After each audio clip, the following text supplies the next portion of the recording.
মাত্র 1 কাপ সুজি আর আলু দিয়ে বানানো এই নাস্তা বা টিফিনটি খেতে আমার এতটাই ভালো লাগে যে আমি বারবার বানিয়ে খাই। অসাধারণ একটি টিফিন রেসিপি, যে একবার খাবে আমার মতো তারও বারবার বানিয়ে খেতে ইচ্ছে করবে। তো দেরি আর কেন, ঝটপট করে আজই বানিয়ে ফেলো। তার আগে চলো রেসিপিটি একবার দেখে নেওয়া যাক। এখানে আমি 1 কাপের মতো সুজি নিয়েছি। সুজির মধ্যে একটু লবণ দিয়ে খুব ভালো করে মিশিয়ে নিয়ে এরপর একটু একটু পানি দিয়ে পানির মধ্যে সুজিটাকে খুব ভালো করে মিশিয়ে নেব। ঢাকনা দিয়ে সুজিটাকে 10 মিনিটের জন্য রেস্টে রেখে দেবো। এদিকে একটা হ্যান্ড চপারে একটা ছোট সাইজের পেঁয়াজ, একটা মিডিয়াম সাইজের টমেটো আর একটু কাঁচা লঙ্কা ভেঙে দিলাম। তোমরা ঝালটা একটু বেশি খেতে চাইলে তাহলে কাঁচা লঙ্কার পরিমাণটা একটু বাড়িয়ে দিও। যেহেতু আমার বাচ্চারা খাবে তাই ঝালের পরিমাণটা একটু কমই দিলাম। তো এরপর টমেটো, কাঁচা লঙ্কার পেঁয়াজটাকে চপ করে নেব। এদিকে একটা ফ্রাই প্যান নিয়েছি। ফ্রাই প্যানের মধ্যে 1 চামচের মতো সাদা তেল দিয়ে দিলাম। তেলটা একটু গরম হয়ে গেলে 1/2 চামচের মতো রসুন থেতো করে দিয়ে দিলাম। রসুনটাকে একটু নাড়াচাড়া করে হালকা ভাজা হয়ে গেলে চপ করে রাখা পেঁয়াজ, টমেটো আর কাঁচা লঙ্কাটা দিয়ে দেবো। সবজিগুলো কিছুক্ষণ নাড়াচাড়া করে ভেজে নিয়ে এর মধ্যে দিয়ে দেবো স্বাদ মতো লবণ, অল্প একটু লঙ্কার গুঁড়ো আর একটু জিরে গুঁড়ো আর 1 মুঠোর মতো ভাজা বাদাম একটু আধা আধা গুঁড়ো করে দিয়ে দেবো।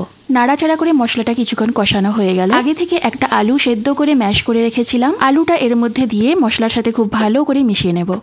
কিছুক্ষণ নাড়াচাড়া করে একটু ভাজা ভাজা হয়ে এলে সুন্দর একটা গন্ধ উঠলে এটাকে নামিয়ে নেব।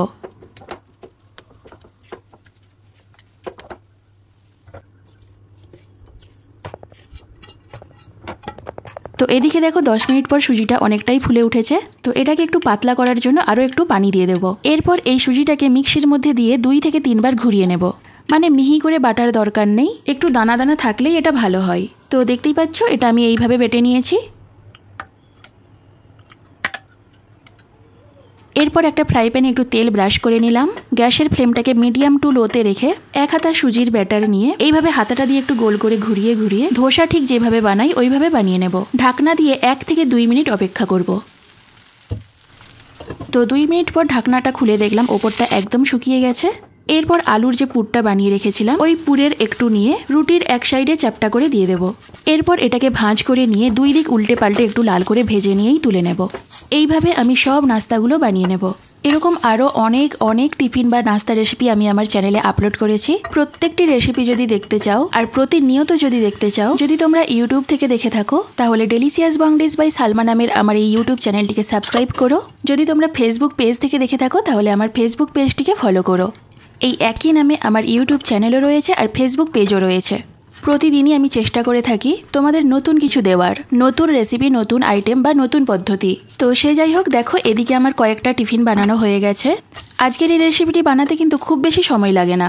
শুধু এই যে আগে থেকে আলুটা সেদ্ধ করে পুরটা বানিয়ে নিতে হবে আর সুজিটাকে 10 মিনিটের জন্য রেস্টে রাখতে হবে।